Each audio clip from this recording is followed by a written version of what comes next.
अब भाग 68 के आगे का वर्णन। श्री रामचंद्र जी की आज्ञा पाकर सदैव बड़े भाई के हित में लगे रहने वाले लक्ष्मण क्रुद्ध होकर किष्किंधा की ओर चले।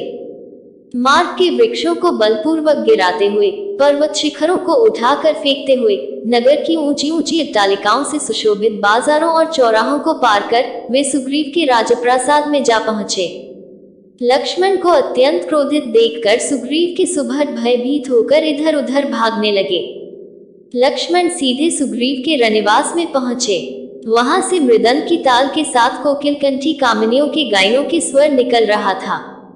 महाबली लक्ष्मण ने सुग्रीव के उस अंतःपुर में अनेक रूपर की बहुत सी रूप यौवन के गर्भ से भरी हुई सुंदरी स्त्रियों को देखा। नूपुरों की झनकार और करधनी की खनखनाहट करती हुई परस्त्रियों को देखकर शीलवान लक्ष्मण अत्यंत लज्जित हो गए। श्री रामचंद्र जी का कार्य सिद्ध होते न देखकर कुपित लक्ष्मण ने धनुष की टंकार की, जिससे समस्त दिशाएं गूंज उठी। उस समय सुग्रीव के कक्ष में इंद्र की अप्सराओं को भी लजाने वाली नृत्यांगनाएं नूपुरों और मेखलाओं की झनकार के साथ नृत्य कर रही थी और सुग्रीव मद्यपान से अचेत निमिलित नेत्रों से ये सब देख रहा था।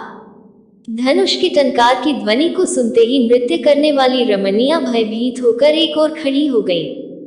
भय से सुग्रीव का मुख पीला पड़ गया। उसने सहम कर तारा से पूछा, हे प्रिय, रामचंद्र जी का ये छोटा भाई कारण ही इतना क्रोध होकर क्यों आया है? तुम अपनी मृदु वाणी से उसे शांत करो। जैसे भी हो वाणी कौशल से उसके क्रोध को शांत करके यहाँ आने का कारण ज्ञात करो। पति की आज्ञा का पालन करती हुई मुस्कुराती तारा लक्ष्मण के पास पहुंची।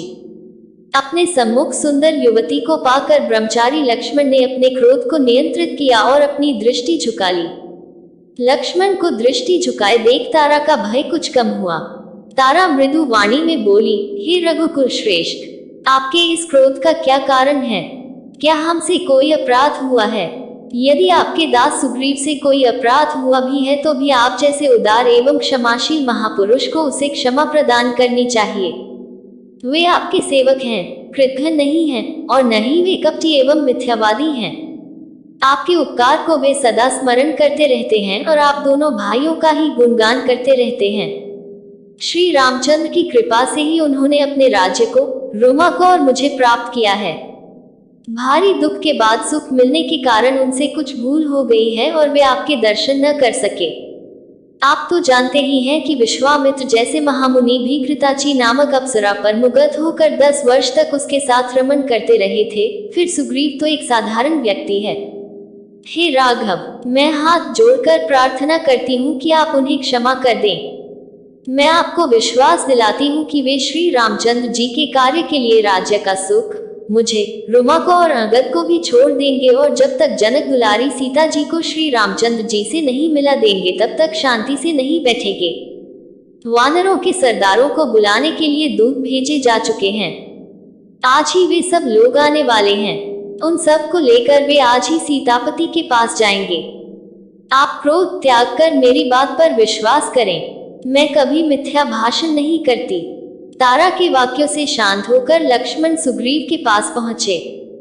लक्ष्मण के पहुंचते ही सुग्रीव अपने आसन से उठकर खड़ा हो गया। उसके एक ओर रुमा और दूसरी ओर तारा थी। लक्ष्मण ने क्रोध होकर कहा, हे वानरराज, संसार जितेंद्रिय, दयालु और कृतज्ञ राजा का ही सम्मान करता है। जो किसी मनुष्य को सहायता देने का वचन देकर भी उसकी सहायता नहीं करता उसे आत्महत्या जैसा महापाप लगता है। शास्त्रों में गौघाती, चोर और अपना व्रत भंग करने वाले के लिए तो प्रायश्चित का प्रावधान है, परंतु कृतघ्नता के पाप का कोई प्रायश्चित नहीं बताया गया है। उसे तो अनंत काल तक नरक की यातनाएं भोगनी पड़ती हैं। रामचंद्र जी ने तुम्हारे साथ जो उपकार किया है उसे भुला देना तुम्हारे लिए उचित नहीं है। इसलिए सुग्रीव, अब तुम्हें उस वचन का पालन करना चाहिए जो तुमने उन्हें दिया है। लक्ष्मण की बात सुनकर सुग्रीव अत्यंत नम्रता के साथ बोला, हे रघुकुल तिलक, श्री रामचंद्र जी की दया से ही मैंने अपना खोया हुआ राज्य फिर से पाया है, इसलिए उनके इस महान उपकार को मैं जीवन भर नहीं भूल सकता। मैं जानता हूँ वे अपने अपूर्व पराक्रम से सीता को चुराने वाले राक्षस को एक क्षण में नष्ट कर सकते हैं। केवल मेरा मान बढ़ाने के लिए वे मुझसे सहायता मांग रहे हैं। इसके लिए मैं उनका अत्यंत अनुग्रहित हूँ। उनके साथ मेरी सेना और मैं भी युद्ध करने के लिए चलेंगे। अब तक हुए विलंब के लिए आप मुझे क्षमा करें। लक्ष्मण इन वचनों से संतुष्ट होकर बोले, अब तुम मेरे साथ चलकर भैया के दुखी मन को संतोष दो।